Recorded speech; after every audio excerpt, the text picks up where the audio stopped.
Praise road. હું Stanley Macwan, મારી YouTube channel Gujarati Bible સ્ટડીમાં તમારું સ્વાગત છે. મારી ચેનલને આજે અત્યારે આગળ તમે સબસ્ક્રાઈબ કરી લો અને ઈશ્વરના જ્ઞાનમાં તમે વધતા જાઓ. તમે કઈ મંડળીના સભ્ય છો? શું તમે મેથોડિસ્ટ મંડળીના સભ્ય હોવાથી તમે મેથોડિસ્ટ છો? શું તમે પેન્ટેકોસ્ટલ મંડળીના સભ્ય હોવાથી પોતાને પેન્ટેકોસ્ટલ સમજો છો? શું તમે CNIના સભ્યો છો? શું તમે બ્રધરન મંડળીના સભ્ય છો? શું તમે પોતાને બ્રધરન સમજો છો? તમે કઈ મંડળીના સભ્ય છો અને તમારું નામ કઈ મંડળીમાં છે? તમે તમારા બાળકોના લગ્ન કરાવો છો તો તમે કઈ મંડળીના છો અને કઈ મંડળીમાં તમે લગ્ન કરાવો છો? જ્યારે તમે કહો છો હું મેથોડિસ્ટ છું, હું પેન્ટેકોસ્ટલ છું, ત્યારે તમે ખરેખર શું કહેવા માગો છો? એની પાછળ શું રહસ્ય રહેલું છે? આ બધી મંડળીઓ છે એની અંદર કઈ બાબત રહેલી છે એ જાણવા માટે આ વિડીયોને તમે આખો જુઓ.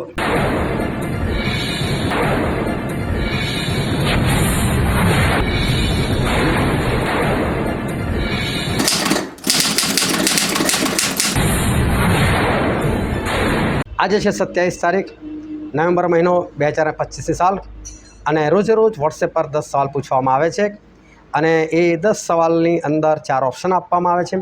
4 અધ્યાયમાંથી પ્રશ્નો પૂછવામાં આવે છે અને તમારે એમાંથી એક સાચો ઓપ્શન પસંદ કરીને સાચો બાઇબલનો અધ્યાય અને કલમ લખવાની હોય છે અને આ રીતે આ પ્રશ્નોત્તરી એ ચાલી રહી છે અને એનો નાનકડો એક વિડીયો બનાવીને લોકોને શેર પણ કરવામાં આવે છે કે જેથી કરીને 10 પ્રશ્નો શું કહેવા માગે છે, એમાં કયું શિક્ષણ સ્વરૂપ સમાયેલું છે એ લંબાણમાં નહીં પરંતુ ટૂંકાણમાં એની સમજૂતી આપવામાં આવે છે. અને આજનો જે સૌથી પહેલો પ્રશ્ન છે કે જગતે પોતાના જ્ઞાન વડે કોને ઓળખ્યો નહીં? અને એનો જે સાચો જવાબ છે એ છે કે દેવને ઓળખ્યો નહીં.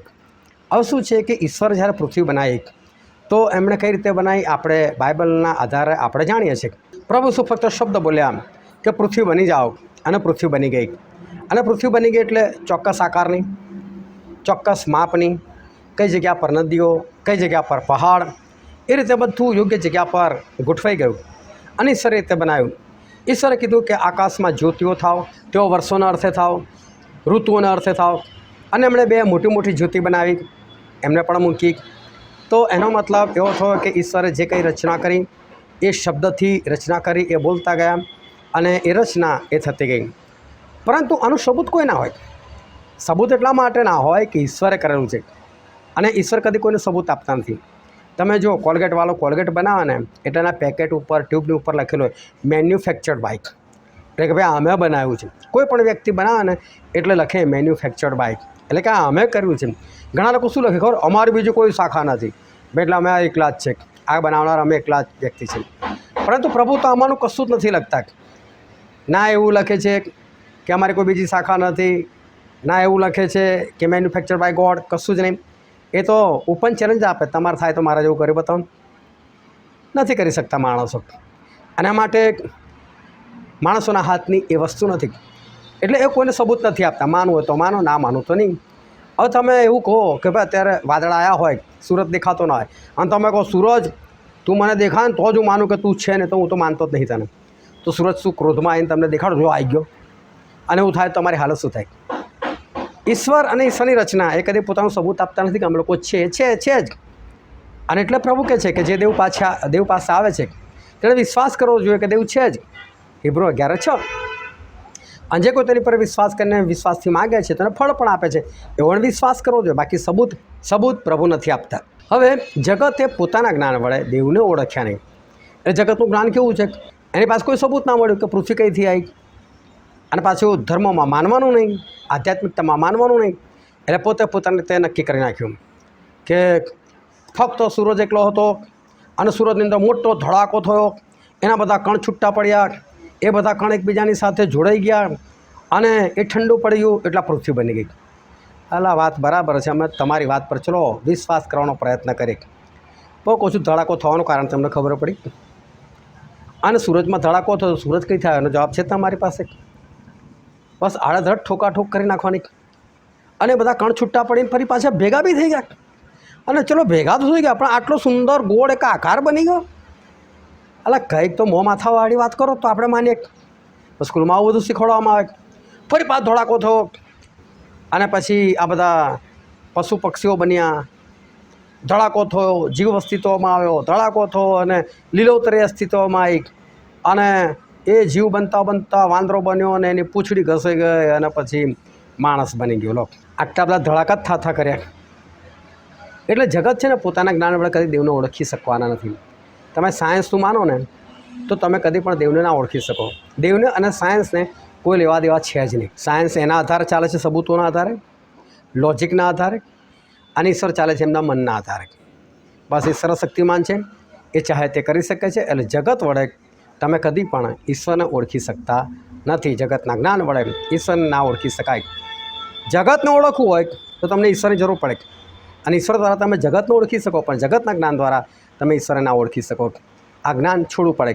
પછી બીજો પ્રશ્ન છે, જે વાના આંખે જોયા નથી અને કાને સાંભળ્યા નથી, જેઓ માણસના મનમાં બેઠા નથી, જે વાના દેવે કોને સારું સિદ્ધ કર્યા છે? અને એનો જવાબ છે કે પોતાના પર પ્રેમ કરનારાઓનો સારું. એટલે જે ઈશ્વરને પ્રેમ કરે છે, ધ્યાનથી સમજો, પ્રેમ કરો એટલે આજ્ઞા પાલન કરી. પ્રભુએ શું કીધું શિષ્યોને કે જેમ હું મારા બાપની આજ્ઞા પાડીને તેના પ્રેમમાં રહું છું, તેમ તમે મારી આજ્ઞાઓ પાડીને મારા પ્રેમમાં રહો. તો પ્રેમમાં રહેવું એટલે આજ્ઞા પાલન કરવું. જો તમે કદી કોઈ તમારી આજ્ઞા ના પાડે ને, એ તરફ તમને નફરત થશે, જે ભાગેથી એમ થઈ જશે. એટલે કોઈ તમારી આજ્ઞા પાડે ને ત્યારે તમને પ્રેમ દેખાય. એટલે પ્રેમ હોય ને તો ખરેખર આજ્ઞા પાડે જ. તમે જુઓ પેલા જુવાનિયા હોય, એકબીજાને પ્રેમ કરવાની વાતો કરતા હોય લફડામાં, હા હું એને લફડું જ માનું છું, પરંતુ એ લોકો શું બહુ તારા માટે તો ચાંદ તારા તોડી લાવો. એટલે ચાંદ તારા છોડને ભાઈ તું બીજા માળથી ભૂચકોય નહીં મારી શકવાનો. પરંતુ પ્રેમ હોય તો મોટી મોટી વાતો થાય, હું આ કરી નાખું ને પેલું કરી નાખું. પણ શાના માટે? પ્રેમ છે એટલે. અને જો પ્રેમ ના હોય ને તો ચંપલું ના લઈ આપે. એટલે પ્રેમ છે તો બધું આજ્ઞાપાલન છે. તો પ્રભુએ પોતાની પર પ્રેમ કરનારાઓના માટે, એટલે ધ્યાનથી સમજો કે પ્રેમ કરો એટલે આજ્ઞા પાડવી. જેટલા લોકો પ્રભુ ઈસુ ખ્રિસ્તની આજ્ઞા પાડે છે ને એટલા લોકોના માટે પ્રભુએ કંઈક સિદ્ધ કરેલું છે, કંઈક તૈયાર કરેલું છે. શું તૈયાર કરેલું છે? તો શું લખેલું છે ખબર? જેવાના આંખે જોયા નથી. તમે જો ઘણું બધું તમે પૃથ્વી પર જોયું હશે, સારી સારી વસ્તુઓ જોઈ હશે. લોકો એવું કહે છે કે અગર પૃથ્વી પર કોઈ જગ્યાએ સ્વર્ગ છે તો કાશ્મીરમાં છે. કાશ્મીર જોરદાર દેખાય છે, ત્યાં જે ફૂલોની ઘાટીઓ છે બહુ જોરદાર છે. એ દ્રશ્યો જોઈને લોકો આનંદ થઈ જાય, બરાબર. પણ એ ગમે તેમ તો આંખે જોયા છે ને. તો ઈશ્વર એવું કહે છે જેવાના તમે આંખે જોયા નથી, એટલે કે તમે કદી જોવું જ નથી. એનાથી પણ જોરદાર ઈશ્વરે પોતાના પર પ્રેમ કરનારાઓના માટે રાખી મૂકેલું છે. બીજું શું લખેલું છે? તો કે જેવાના કાને સાંભળ્યા નથી. ચલો, ઘણી સારી સારી વસ્તુઓ છે, ફોરેનની વસ્તુઓ છે, ફોરેનના બાગ બગીચાઓ છે, મોટી મોટી બિલ્ડિંગો છે, જે તમે જોઈ નથી પણ એના વિશે સાંભળ્યું છે તો ખરું. તો પ્રભુ કહે છે પણ હું તમારા માટે તમે એવી વાતો તૈયાર કરેલી છે, એવા વાના રાખેલા છે, એવી બાબતો મેં બનાવીને રાખી મૂકે જે તમે કાને પણ નથી સાંભળી.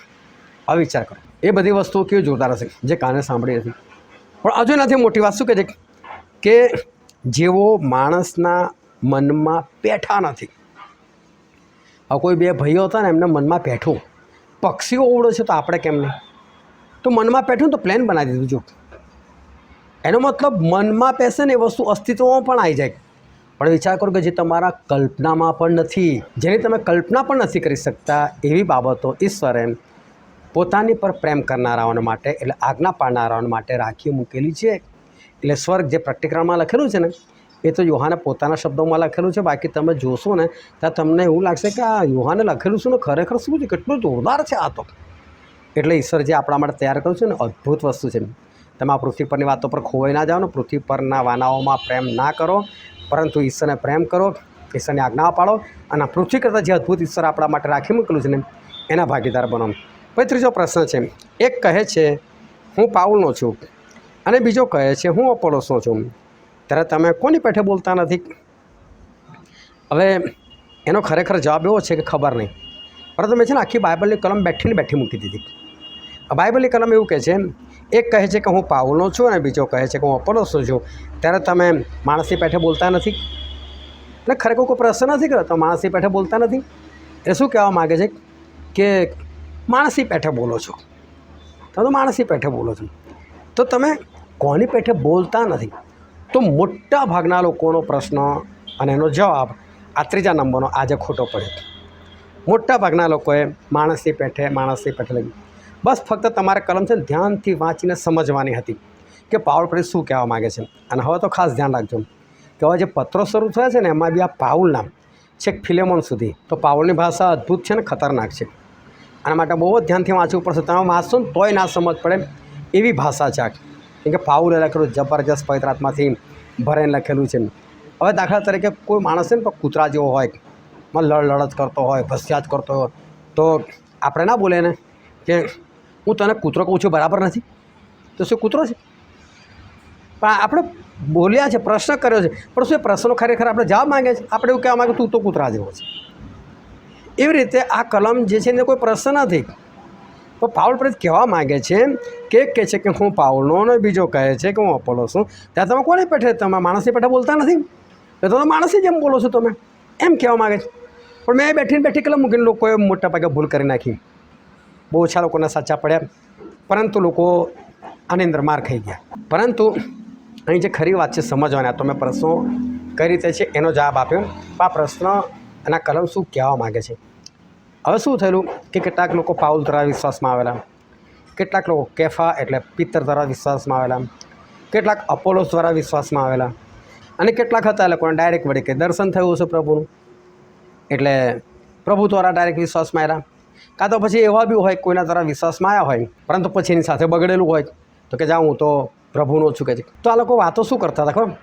હું તો અપોલોસનો છું, બીજો કે તું હશો અપોલોસ, અમે તો પાઉલના છે, પાઉલના. તો અમુક લોકો કે અમે તો પિત્તરના, એની પર તો પ્રભુ મંડળીમાંથી છે, અમે તો પિત્તરના લોકો છે, કેફાના લોકો છે. ઘણા લોકો તમે તો માણસ જ છો ને, હું તો ડાયરેક્ટ પ્રભુનો જ છું કે છે. પણ તમે ધ્યાનથી વિચારો આ લોકો કહેવા શું માગે છે. આ લોકો બધા અલગ અલગ બની ગયા છે, એકબીજા છૂટા પડે. હું પાઉલવાળો, તો પેલો હું અપોલોસવાળો, તો પેલો કહે છે હું કેફાવાળો, તો પેલો હું પ્રભુવાળો. એટલે અલગતા ગયેલી. હવે અલગતા હોય ત્યાં ઈશ્વર કામ કરે, અલગતા હોય ત્યાં પવિત્ર આત્મા હોય. હવે આ શબ્દો કેવા બદલાઈ ગયા છે ખબર? હું મેથોડિસ્ટ, હું CNI, હું બ્રધરન, હું પેન્ટિકોસ્ટલ, હું રોમન કેથલિક. આજે બધું બોલે છે ને એની વાત કરી છે બાઇબલની અંદર. કારણ કે એ વખત આ બધું હતું નહીં. હવે વિચાર કરો, એ તો બાઇબલમાંય નહોતું, અને લોકોએ ઉપજાય કાઢ્યું.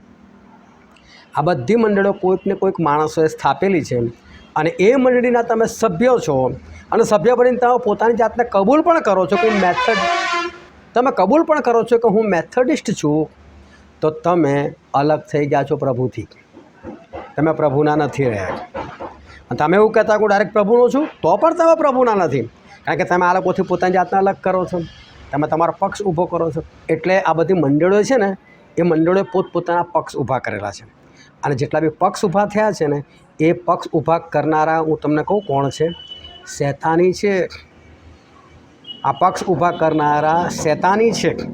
આનું ખાલી મારા મોંની વાત નથી કરતો, હું તમને બાઇબલમાંથી વાંચીને બતાવું.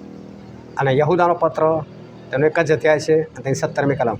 પણ વહાલાઓ, આપણા પ્રભુ ઈસુ ખ્રિસ્તના પ્રેરિતોથી જે વચનો અગાઉ કહેવામાં આવ્યા છે તેઓને તમે સંભાળો. પ્રેરિતો તરફથી જે વચનો મળ્યા છે ને, તમે યાદ રાખો કે છે, એને યાદ કરો કે તેઓએ તમને કહ્યું છે. શું કીધું છે પ્રેરિતોએ? કે છેલ્લા કાળમાં નિંદાખોરો ઊભા થશે, તેઓ પોતાની અધર્મી વાસનાઓ પ્રમાણે ચાલશે. એવો પક્ષ ઊભા કરનારા. આ લોકો બધા પક્ષ ઊભા કરનારા. મેથોડિસ્ટ એક પક્ષ થઈ ગયો, CNI એક પક્ષ થઈ ગયો, પેન્ટિકોસ્ટલ એક પક્ષ થઈ ગયો, હું પ્રભુનો છું આપણે એક પક્ષ થઈ ગયો. આ બધા પક્ષ ઊભા કરનારા થશે. તે કોઈ વિષય છે, અને વિષય એનો મતલબ એ લોકો શૈતાની છે. અને પછી લખ્યું છે એઓમાં પવિત્ર આત્મા નથી. અસમજ પડી કે આવી વાતો કરનાર જ્યારે તમે કહો ને મેથોડિસ્ટ ને હું પેન્ટિકોસ્ટલ ફલાણો ઢીકણો, તો બાઇબલ કહે છે શૈતાની વસ્તુ છે. આ પક્ષ ઊભા કરનાર છે. અને આવું જેટલા બી બોલતા હોય ને, એટલે 100% માની લેવાનું આની અંદર પવિત્ર આત્મા નથી. એવું બાઇબલમાં આપણે વાંચ્યું, સ્પષ્ટ વાંચ્યું. યહૂદાનો પત્ર વાંચજો, બહુ અદ્ભુત છે, અને અદ્ભુત વાતો એમાં લખેલી છે. પછીનો પ્રશ્ન છે, કોના વિચાર વ્યર્થ છે એમ પ્રભુ જાણે છે. અને એનો જવાબ હતો જ્ઞાનીઓના વિચાર. જ્ઞાનીઓ એટલે બાઇબલના જ્ઞાનીઓ નહીં, પણ જગતના જ્ઞાનીઓ. આ જગતના જ્ઞાનથી, સાયન્સથી ને મેથેમેટિક્સથી ભરેલા લોકો, ઇતિહાસથી ભરેલા લોકો, એન્જિનિયરના જ્ઞાનથી ભરેલા લોકો, આવા બધા લોકોની વાત છે. એ લોકોના વિચારો કેવા છે તો કે વ્યર્થ છે. હું તમને ખાલી ઉદાહરણ આપું, એક બાઇબલનું પણ આપીશ અને જગતનું પણ તમને આપીશ. અને જગતની અંદર ઘણા બધા લોકો શું કરે છે ખબર? સારું ભણે, સારી નોકરી મેળવે, સારો પગાર મેળવે, 2-4 વખત અદલા બદલી કરે, નોકરીઓ બીજી જગ્યાએ વધારે પગાર માગે, વધારે પગાર બી મેળવી લે, 6-8 મહિનામાં 2 વર્ષની અંદર 1 લાખ 1.5 લાખ પગાર લેતા થઈ જાય, સારી કમાણી કરતા થઈ જાય. પછી એનું યોગ્ય ઇન્વેસ્ટમેન્ટ કરે, LICની અંદર, ફલાણાની અંદર, ઠીકાણાની અંદર ઇન્વેસ્ટમેન્ટ કરે. અને લોકોને એવું કે અમે સરસ ઇન્વેસ્ટમેન્ટ કરીશું, આમ કરીશું, તેમ કરીશું, અને પછી પાછલા દિવસોમાં અમે શાંતિથી જીવીશું. હવે આ વિચારો કેટલા બધા મૂર્ખ છે એ હું તમને કહું. હવે માણસ શું કરે છે કે લગભગ 22, 24, 25 વર્ષની ઉંમરથી એ લગભગ નોકરી કરવા લાગે. એ વખત બરાબર જોશમાં હોય, એના શરીરમાં બળ પણ હોય, એની પાસે સમય પણ હોય. એટલે શું કરે છે? બધો સમય એ કમાણી કરવામાં ખર્ચી નાખે. કેમ? પાછલા દિવસોમાં આપણે શાંતિ જોઈએ. જ્યારે કામ નહીં થાય ત્યારે આપણે કેમ ના કરીશું? હમણાં કામ થાય છે, કરો કરો કરો, દોડો ભાગો કરો. અને એટલે શું કરે છે? લગ્ન બી કરે છે, બાળકો પણ પેદા થાય છે, પણ બધી ફોર્માલિટી. આમાં કોઈ પ્રેમ જેવું કશું હોતું નથી, બધી ફોર્માલિટી. બસ લગ્ન થઈ જાય છે, બાળકો પેદા કરે, બધી ફોર્માલિટી હોય છે. પછી શું થાય છે ખબર છે? આ લોકો પૈસા ભેગા કર પત્નીને બી છેલ્લા સમયમાં કામ લાગશે. પણ આ બધાની અંદર છે ને એ લોકોનું માનસિક જે ખેંચાવ છે, તણાવ છે, વધતો જાય છે. એ વધતો જાય છે અને લોકોની વચ્ચે લડાઈ ઝઘડા આ બધું ચાલ્યા કરતું હોય છે. પણ પછી કેવું, યાર ઘરમાં બે આસરો તો ખખડે જ નહીં. સારું બી થઈ જાય, હરતા ફરતા થઈ જાય, ફરી પાછો કોઈ દિવસ લડે, પછી ચાલ્યા કરે બસ બધું. અને એ રીતે એકાદ છોકરું હોય, 2 છોકરાની તો વાત જ નહીં કરવાની, આવું બધું ચાલ્યા કરે. દિવસો પસાર થતા જાય, દોડવાનું બરાબર. એ લગભગ 45 વર્ષ સુધી એ માણસ પૈસાની પાસે દોડો મૂકીને ઘણો બધો પૈસો ભેગો બી કરી લે. પણ એને ખબર નથી પડતી આ બધી વાતોની અંદર, ચિંતાઓની અંદર, બાળકોના ભણતરની અંદર, એને સારી જગ્યા પર સેટ કરવાની અંદર એ લોકોની જે માનસિક પરિસ્થિતિ છે એ બદલાતા ચિંતાગ્રસ્તની અંદર એ લોકોને બીમારીઓ લાગી જાય છે. કઈ બીમારી? ખાસ બ્લડ પ્રેશર અને બીજું ડાયાબિટીસ. પાછા છે ને ઘણા લોકો તો મને બી કહી દે, બોલો તમે બી ચેક કરાવો ને, તો તમને બી ડાયાબિટીસ શું નીકળે? કોઈને બી ડાયાબિટીસ તો હોય જ. અલા તને છે, મને નથી ભાઈ ડાયાબિટીસ. હું તો ચા એટલું મીઠું ખાઉં છું, ચા બી પીવા એટલી પી નાખું છું. તો પંજાબ જો તો ત્યાં તો ગ્લાસ ભરીને ચા આવે, પીવું છું બિંદાસથી, કશું થતું નથી. પરંતુ બધું સામાન્ય બની ગયું. ડાયાબિટીસ ઠીક છે, એલા કંઈ નહીં હોય, હવે 2 ગોળી લઈ લેવાની, ઇન્જેક્શન લઈ લેવાનું, ફલાણું ટૂંકું. એટલે એ લોકોને ભાન નથી પડતું કે અમને ખરેખર શું થઈ રહ્યું છે. બ્લડ પ્રેશર વધી જાય છે, BPની ગોળીઓ લેતા રહે છે, પણ પેલું ગોળીઓ સાસું બધું ચાલ્યા કરે છે, કારણ કે હજુ શરીરમાં તાકાત છે. પણ 45 પછી ધીરે ધીરે ચરબીનો ભરાવો, અને પછી હાર્ટની સમસ્યા, અને પછી ખબર પડે છે કે યાર હવે જીવા એવું લાગતું નથી ગોળીઓ વગર. એટલે સતત દવાખાને, હવે ચર્યો પાડવાની. હવે થયું શું તમને કહું, જે પેલા પૈસા ભેગા કર્યા ને એ છેલ્લા દિવસોના માટે, પાછલા દિવસોના માટે, શાંતિથી ખાવા પીવાના માટે, અને ત્યારે જ 20 રૂપિયા કિલો મીઠું એ ખાવાનું બંધ થઈ ગયું. તમે 20 રૂપિયાવાળી વસ્તુ ના ખાઈ શકો, 200 રૂપિયાવાળી શું ખાઈ શકવાના? 40, 42, 45 રૂપિયા કિલો ખાંડ ખાવાનું બંધ થઈ ગયું. હવે શું, કેમનું જીવવાનું? તમે તેલવાળું ખાઈ શકતા નથી. જ્યારે ખાવાનું હતું ત્યાં તમે પૈસા ભેગા કર્યા, દોડ કરી. આ બધા વિચારો હતા કે છેલ્લા દિવસોમાં મેં આમ કરી નાખ્યું, શાંતિથી બેસીશું, એ સારું આમ કરીશું. ગયો આરામ. દવાખાનામાં આરામ કરવા મળે જ, દાખલ કરો ત્યારે બસ એ આરામ પાછો કોઈને ગમતો નથી. બોલો, આ જ્ઞાનીઓના વિચારો વ્યર્થ છે કે નહીં? બાઇબલની અંદરનું તમને ઉદાહરણ આપું કે એક માણસો બહુ ફસલ આવી, શું કરું કે મોટા ગોડાઉન બનાવું છું, બનાવી દીધા, ફસલો બધી ભરી દીધી, અનાજ બધું ભરી દીધું, અને પછી પોતાના જીવને કહે છે, હે મારા જીવ, ખા પીને એશ કર કે. અને આકાશમાંથી આવે છે, હે મૂર્ખ, આજે જ રાતે તારું જીવ તારી પાસેથી લઈ લેવામાં આવે છે. તે જે બધું પ્રાપ્ત કર્યું છે કોનું? બોલો, આ મૂર્ખ ઠર્યો કે નહીં? એટલે જ્ઞાનીઓના વિચારો છે ને ઈશ્વરની દૃષ્ટિમાં મૂર્ખતા છે, વ્યર્થ છે. પણ તમે એવું કહો કે પ્રભુ મારા જીવનમાં જે કરશે બરાબર, અને તમે એ રીતે જીવો. હું તમને એક નાનકડી સાક્ષી આપું. મારી મોટી છોકરી અને એના પછીની બીજી છોકરી, આ 2 છોકરીઓ મને જન્મી. પહેલી લગભગ 2.5 વર્ષની હતી ત્યારે બીજી બેબી મને જન્મી.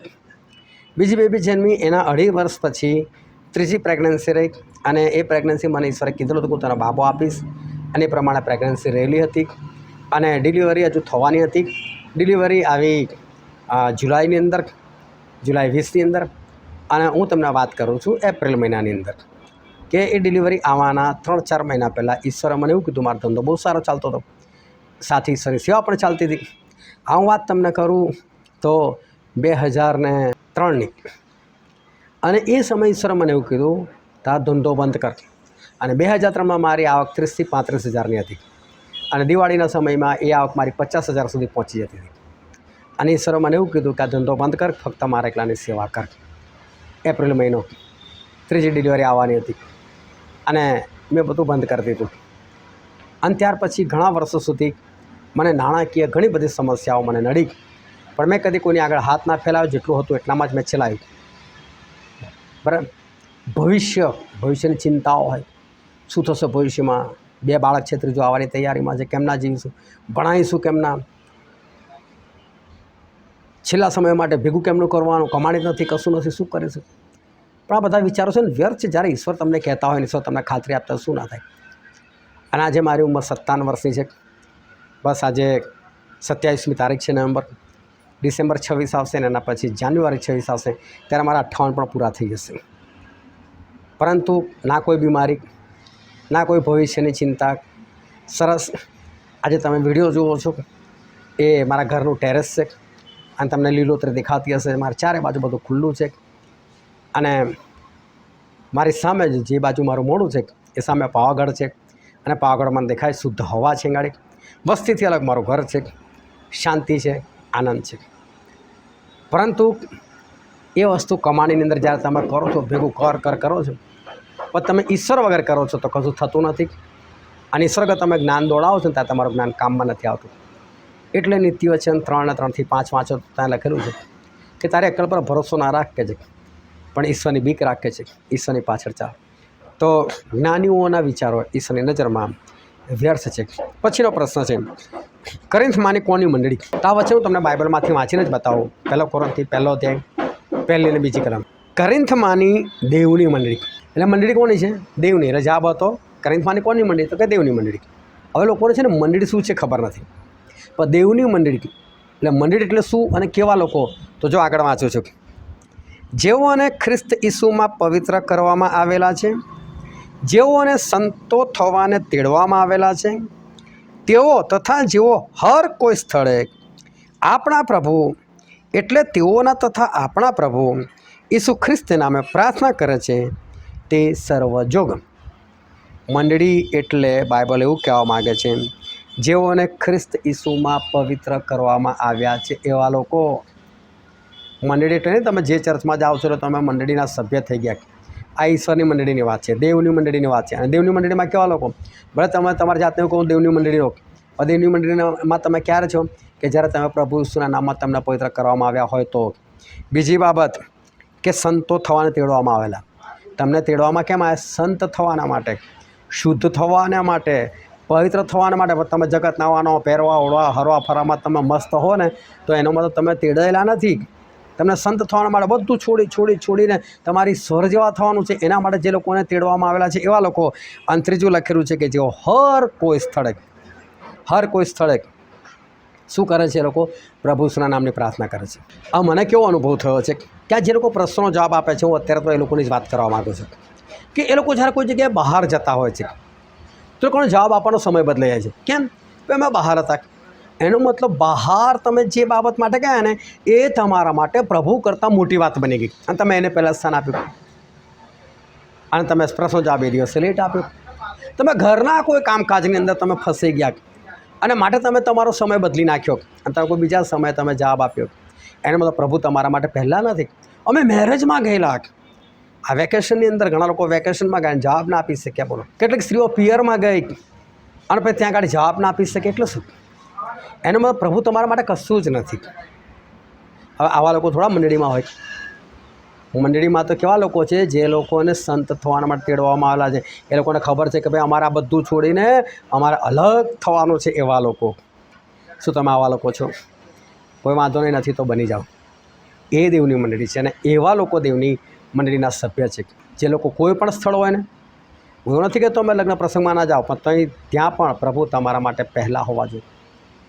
હું મારા અડીને સગાઓ જે છે ઘણી વખત હું લગ્નમાં ગયેલો છું, રાત પડે, મિટિંગ થાય, નાસ્તો પાણી થાય અને એના પછી ગરબા રમવા બેસે એટલે આપણે ઉઠીને હેણ ભાઈ ચલો. કેમ? આ આપણું છે જ નહીં, આપણું કલ્ચર જ નથી, આપણી પરંપરા નથી, આ કોઈ ડાન્સ નથી, આ તો કોઈ દેવી દેવતાની પૂજા કરવા બરાબર છે જે આપણા પ્રભુમાં ના હોય. તરત જ નીકળી જવાનું ત્યાંથી. ભલે કોઈને ખોટું લાગે તો ખોટું, જે માનવું હોય તો માને. પ્રભુ પહેલાં. તમે લગ્નમાં છો એનો મને શું, પ્રભુ પછી? આજે લગ્ન છે એટલે બસ ફરવામાં મોજશોખમાં સારા સારા કપડાં અને મેકઅપ કરીને ફરવામાં સમય બગાડો નહીં. એક તો મને એ નથી ખબર પડતી કે તમે લગ્ન માટે જ્યારે નવા કપડાં સીવડાવો તો તમે કેમ સીવડાવો છો? તમે કેમ ખાસ પ્રકારના કપડાં પહેરીને જાઓ છો? હું તમને કહું, એ વરરાજા કે જેનું લગ્ન છે એ તો તમને જોતાય નથી. એ લોકો તો પોતાનામાં જ મસ્ત છે. એ પરિવાર પણ તમને જોતું હોય તમે કેવા લાગો છો. એ લોકો તો પોતાનું લગ્ન પ્રસંગ નીકળી જાય ને એનાથી જ મતલબ હોય છે. અને તમને એવું લાગે હા જોરદાર અમે તો લગ્ન પ્રસંગ દીપે એવા અમે તો કપડાં પહેરી નાખે. તમને કોઈ નથી જોતું. અને તમને કોઈ જોતું હશે તો બીજા હાલતું ફાલતું લોકો જોતા હશે. તમે ઘરનું ગાઉન પહેરીને જાઓ ને, લેંગો જબ્બો પહેરીને જાઓ ને, તોય લગ્ન અટકવાનું નથી. આ તો માણસ એક અંદરથી હોય, ના હું આમ કરું જોઉં તો આવું થાય ને તેવું થાય, કશું હોતું નથી. તમારા લીધે કોઈનું કશું અટકવાનું નથી. આ તો આપણે એવું માને છે કે ના આપણે આવું પહેરીને જવું જોઈએ તેવું, કોઈને આપણામાં કશું ઇન્ટરેસ્ટ હોતો નથી. અને જો કદાચ કોઈને ઇન્ટરેસ્ટ આવતો સમજી લો ત્યાં વ્યભિચાર છે, બીજું કશું નથી. આના માટે આ બધી વાતો ખોટી છે. ગમે તે પ્રસંગ હોય પણ ઈશ્વર તમારા જીવનમાં પ્રથમ સ્થાને હોવા જોઈએ. પછીનો પ્રશ્ન છે, પાઉલ દેવની ઈચ્છાથી ઈસુ ખ્રિસ્તનો શું થવાને તેડાયેલો? અને એનો જવાબ છે પ્રેરિત. પણ એ પ્રશ્ન બહુ સરસ છે. પાઉલ દેવની ઈચ્છાથી ઈસુ ખ્રિસ્તનો શું થવાને તેડાયેલો? એનામાં તેડું કોના તરફથી હોય છે? ઈશ્વર તરફથી હોય છે. આજે લોકો કહે છે ને નવરા બેઠા હોય, ભણી ગણી ના શકે. ઘણા લોકો ભણી ગણી ના શકે તો ચલો ભાઈ સેવક બની જાઓ. નોકરી ધંધામાં ફાવટ ના આવતી હોય તો ચલો ભાઈ સેવક બની જાઓ. આ કશું નથી કરતો, બનાવી દો આને પાસ્ટર બનાવી દો, સુવાર્તિક બનાવી દો. એવું નથી હોતું. પાવર પ્રેરિત ભણેલા ગણેલા હતા અને ઈશ્વરે એમને તેડ્યા. હું પણ ભણેલો ગણેલો, માયકે નોકરી ધંધો નહોતો, સારો ધંધો, સારી કમાણી. જે કમાણી આજની તારીખમાં સારી કહેવાય એવી કમાણી વર્ષો પહેલાં મારી પાસે હતી, આજથી 25 વર્ષ પહેલાં. પરંતુ તેડું છે ને ઈશ્વર તરફથી જ હોય. અને ઈશ્વર ધારે તો કંગાલને ઉઠાવે, ધારે તો ધનવાનને ઉઠાવે. રાજાને બી અભિષેક કરી શકે ને એનું કામ એની પાસે કામ લઈ શકે, કાં તો પેલા દાઉદની જેમ ઘેટા બકરાની પાછળ ભાગતો હોય ને એને બી ઉઠાવી લાવે. પરંતુ તેડું હંમેશા ઈશ્વર તરફથી જ હોય. તમે તમારી પોતાની રીતે ફલાણું ઢીકણું કરી શકતા નથી. ઈશ્વર તેડું આપે છે, બીજું કોઈ તેડું આપતું નથી. પછીનો પ્રશ્ન છે, યહૂદીઓને ઠોકરરૂપ અને ગ્રીકોને મૂર્ખતારૂપ શું લાગે છે? અને એ છે વધસ્તંભે જડાયેલા ખ્રિસ્ત. એનો જવાબ છે એટલે વધસ્તંભે જડાયેલા જે ખ્રિસ્ત છે એ યહૂદીઓને કેવું લાગે છે? ઠોકરરૂપ. કેમ કે પ્રભુ શું યહૂદીઓમાંથી આવેલા. હવે લોકોને ઠોકર કેમ લાગી એ હું તમે સમજજો. કે પ્રભુ શું પોતાને ખ્રિસ્ત કહેતા હતા. લોકો પણ કહેતા હતા ભાઈ તું ખ્રિસ્ત તો કહે ને. તો કે મારા કામથી તમને નથી ખબર પડતી કે હું ખ્રિસ્ત છું કે નહીં. હવે છે ને ખ્રિસ્ત એટલે છોડાવનાર. તો છોડાવનાર મૂસા પણ હતા, છોડાવનાર યફતા પણ હતા, છોડાવનાર યહોશુઆ પણ હતા. બહુ બધા ખ્રિસ્ત આવી ગયા. ખ્રિસ્ત એટલે છોડાવનાર ઢગલો લોકો આવી ગયા. પણ જેટલા બી ખ્રિસ્ત બધા આવ્યા ને એ બધા ખતરનાક લોકો હતા. ક્યાં ખતરનાક લોકો? એ લોકો લડાઈઓ કરી, એ લોકોએ મારામારી કરી. દાઉદ કોણ હતા? ખ્રિસ્ત, છોડાવનાર લોકોને. કેટલી બધી લડાઈઓ લડી, કેટલા ઇસ્રાયેલ પુત્રોને કેવો બચાવ કર્યો. સામસુન જો ખ્રિસ્ત હતા, કેટલા બધા લોકોને બચાવ્યા પણ માર્યા કેટલા બધાને. મૂસા સામે તમે શું માનો છો? મૂસા હાથમાં ખાલી તલવાર જ નથી ઉઠાવી, પણ મિસર આખો બરબાદ કરી નાખ્યો. ત્યાં પાણીનું લોહી કરી નાખ્યું અને તીગડો બોલાવ્યા, દેડકા બોલાવ્યા, ખલાસ કરી નાખ્યા એ લોકોને. પ્રથમ જની તો બધા પતી ગયા. એમણે પોતે તલવાર નથી ઉઠાવી પણ અદ્ભુત કામ દ્વારા એમણે મિસર દેશ તો બરબાદ જ કરી નાખ્યું. એટલે ઇઝરાયલ દેશમાં જે બધા ખ્રિસ્ત ઊભા થતા આવા બધા ઊભા થતા હતા. હવે આ પ્રભુ શું ખ્રિસ્ત ઊભા થાય પણ એ પાપથી છોડાવવા માટે. લોકોને સમજમાં ના આવી વાત. તો લોકોને યહૂદીઓને ઠોકર લાગી. આવો થોડો ખ્રિસ્ત હોય? આ ચૂપચાપ રહે છે, કશું બોલતા નથી ને માફ કરો ને આ શું પ્રેમ કરો ને આ બધું શું? એટલે કોઈ ઠોકર લાગી કે આવો ખ્રિસ્ત હોય જે બધા સમય ચૂપચાપ મરી જાય. આવો ના હોય. ત્યારે ગ્રીક લોકો છે ને જ્ઞાન શોધનાર વ્યક્તિ લોકો હતા. એ લોકો જ્ઞાનથી તપાસતા હતા. તો એ લોકોને પ્રભુ શું ખ્રિસ્ત મૂર્ખ લાગ્યા. બધા સંપર્ક જડાયેલા ખ્રિસ્ત મૂર્ખ લાગ્યા. કેમ મૂર્ખ લાગ્યા? કારણ કે જો કોઈ બચાવનાર હોય તો પહેલાં તો પોતાને તો બચાવે ને. તમે જો તમને 10-15 જણા આવીને ભલે મારી નાખે હું તો તમને કોઈ, પણ તમે બચવા માટે કંઈક તો 2-4 હાથ પગ મારો કે નહીં, 2-4 લાતો તો કોઈનો મારો કે નહીં, 2-4 ફેંટો તો કોઈનો મારો, ભલે પછી આપણે ના ટકી શકીએ એનો વાંધો, પણ કંઈક તો કરો. પ્રભુ શું કંઈ કર્યું જ નહીં, ચૂપચાપ મરી ગયા, મોડું જ ના ખોલ્યું લો. એટલે પહેલાં લોકોને મૂર્ખતા લાગ્યા, હવે થોડો ખ્રિસ્ત હોય કે ચૂપચાપ મરી જાય, આવો કેવો ખ્રિસ્ત. એટલે એ લોકોને છે ને વધસ્તંભ જડાયેલા ખ્રિસ્ત યહૂદીઓને ઠોકરરૂપ લાગ્યા અને ગ્રીકોને મૂર્ખતારૂપ લાગ્યા. પછીનો પ્રશ્ન છે, કોઈ માણસની વાતો તે માણસમાં જે આત્મા છે તે સિવાય કયું માણસ જાણે છે? આ બી મેં સીધી કલમ મૂકી, પણ તો બધા સમજી ગયા અને આ જવાબ લગભગ કોઈનો ખોટો નથી પડ્યો. કદાચ એકાદ કોઈ હોય, પરંતુ કોઈ માણસની વાતો તે માણસમાં જે આત્મા છે, એટલે આપણે જે આત્માથી જીવીએ છીએ એ આત્મા બધું જ જાણે છે. તમારા અંદર જે આત્મા ઈશ્વર મૂકેલો છે, પવિત્ર આત્માની વાત નથી, કેમ કે આત્મા નીકળી જાય છે અને માણસ મરી જાય છે.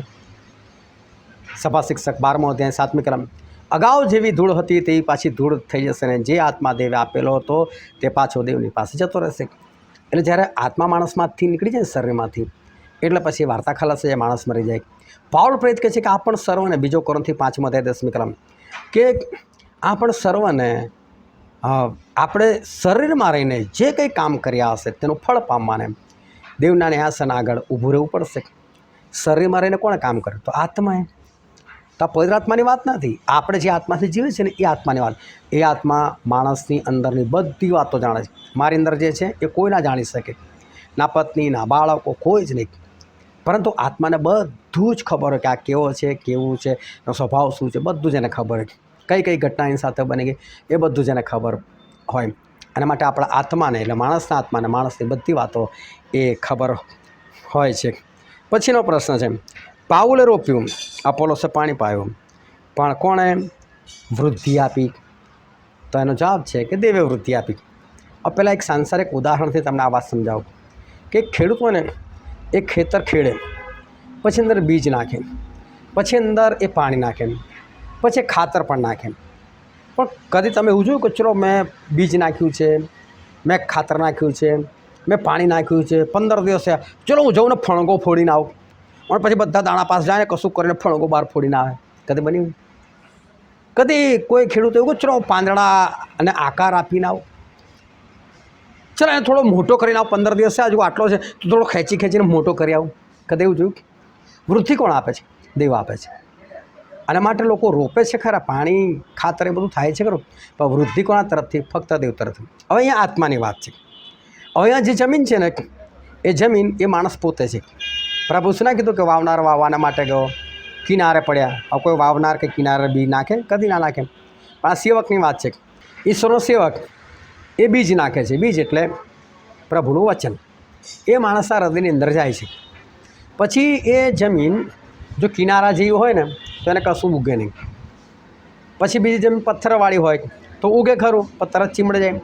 ઝાડી ઝાંખરેલી ચિંતાવાળું માણસ હોય તો એને ફળ ના લાગે, થોડું વધે ને ફરી પાછું દબાઈ જાય. પણ સારી જમીન હોય તો 70 ગણા, 60 ગણા, 100 ગણા, 30 ગણા ફળ લાવે. તો આ એની વાત છે, આત્મિક જીવનની વાત છે. તો જ્યારે એક સેવક એ કોઈની અંદર સુવાર્તા આપે છે, કોઈને ઈશ્વરની વાતો કરે છે અને વચનો આપે છે, તો સમજો કે વચન એણે કોઈકની અંદર રોપ્યું.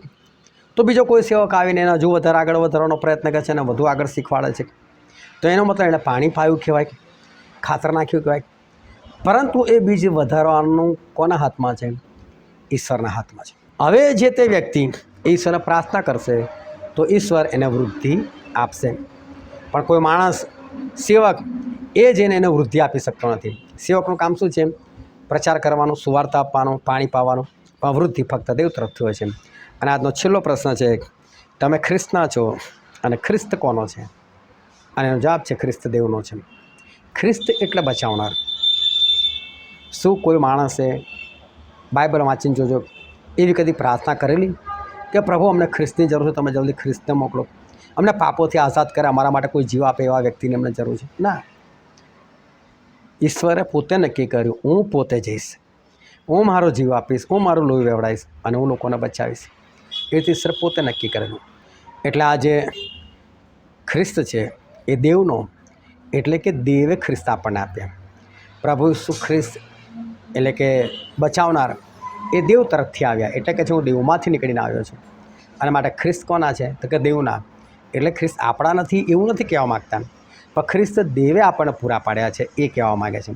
તો આ રીતે રોજે સવાલો પૂછવામાં આવે છે. તમે બીજા લોકોને વાત કરી શકો છો, બીજા લોકોને ઉમેરી શકો છો, અને આ રીતે બાઇબલના જ્ઞાનમાં પણ તમે ભરપૂર થઈ શકો છો.